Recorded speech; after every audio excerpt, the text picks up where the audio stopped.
Yo, salut à tous, aujourd'hui je vais vous faire un nouveau tutoriel sur cette fois le Korean Sonic, après le Korean Pass, le Korean Sonic, alors aussi appelé Tipped Sonic par certains, aussi appelé descente, 1T, 1-2, enfin ce que vous voulez, de toute façon il y a plein de méthodes pour l'avoir.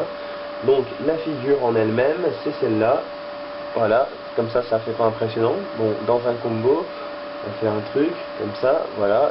C'est une figure qui consiste à donc faire descendre le stylo dans un mouvement du Sonic, mais en fait sans le mouvement circulaire du Sonic. C'est-à-dire que quand on le fait descendre de plusieurs doigts, ça fait quelque chose dans ce style-là. On peut aussi le faire descendre jusqu'à le truc, c'est assez moche. Donc le but de faire ça, il faut quand même un petit peu de temps avant que ça devienne vraiment fluide.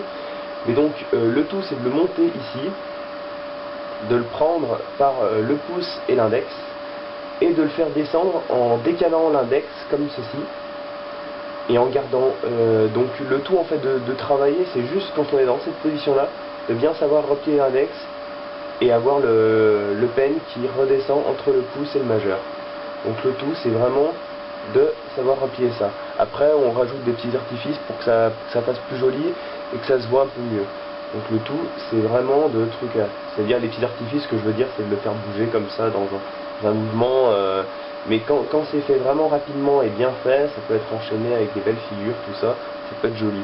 Donc le tout c'est vraiment d'apprendre à bien prendre son stylo dans cette position là et de bien pouvoir apprendre à replier l'index.